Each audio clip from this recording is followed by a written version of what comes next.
ഐക്യരാഷ്ട്രസഭയെ നല്ല പേടിയുണ്ട് നമ്മുടെ ചീഫ് ജസ്റ്റിസ് ബോബ്ഡെക്ക്. എന്തായാലും ഐക്യരാഷ്ട്രസഭയുടെ ഇടപെടലിന് ശേഷം നമ്മുടെ പരമോന്നത നീതിപീഠത്തിൽ ചെറിയ മാറ്റങ്ങൾ കണ്ടു തുടങ്ങിയിട്ടുണ്ട്. എന്തായാലും ഈ മാറ്റങ്ങൾ നല്ലതാണ്. ഐക്യരാഷ്ട്രസഭയെ പേടിക്കുന്നതും നല്ലത് തന്നെയാണ്. അല്ലെങ്കിൽ നല്ല 8ന്റെ പണി അങ്ങ് മുകളിൽ നിന്ന് ലഭിക്കുമെന്ന് അവർക്ക് നല്ല ഉറപ്പുണ്ട്. പറഞ്ഞു വരുന്നത് ഇന്നോളമില്ലാത്ത മാറ്റങ്ങൾ സുപ്രീം കോടതിയിൽ സംഭവിച്ചിരിക്കുന്നു എന്നുള്ളതാണ്.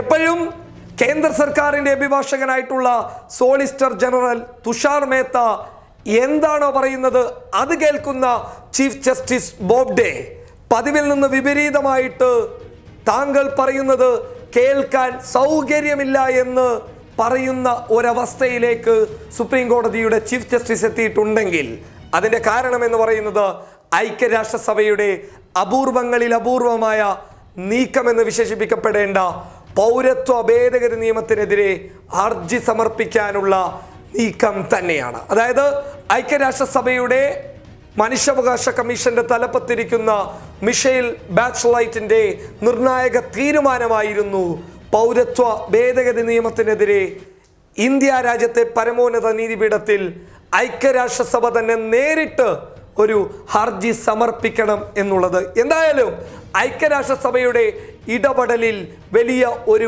ഭയം സുപ്രീം കോടതിയിലെ സംഘപരിവാറിന് കുഴലൂത്തു നടത്തുന്ന ന്യായാധിപന്മാർക്ക് മേലിൽ ഉണ്ടായിരിക്കുന്നു. അവർക്ക് ഒരു ചെറിയ ഭയം അവരുടെ മനസ്സിനകത്ത് കുടിയേറിയിരിക്കുന്നു.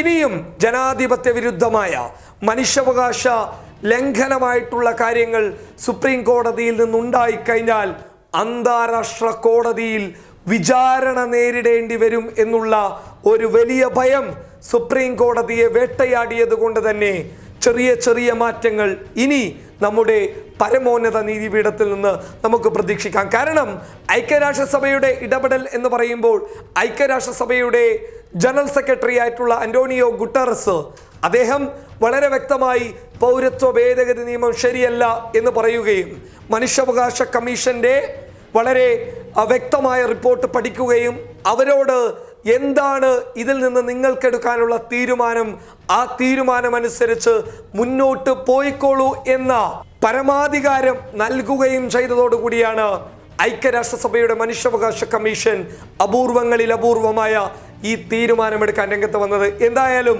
അമിത്ഷയ്ക്കും മോദിക്കും ഒരു പേടിപ്പനി തുടങ്ങിയിരിക്കുന്നു. ഞങ്ങൾ പറയുന്നത് പോലെ അനുസരിച്ചു കൊണ്ടിരുന്നവർ ഐക്യരാഷ്ട്രസഭയുടെ ഇടപെടലോടുകൂടി ആകെ മാറിയിരിക്കുന്നു എന്നുള്ള ഒരു വലിയ ഭീതി അവരെ വേട്ടയാടുമ്പോൾ ഇനിയും ഐക്യരാഷ്ട്രസഭയുടെ ഇടപെടലുകൾ ഉണ്ടാവട്ടെ.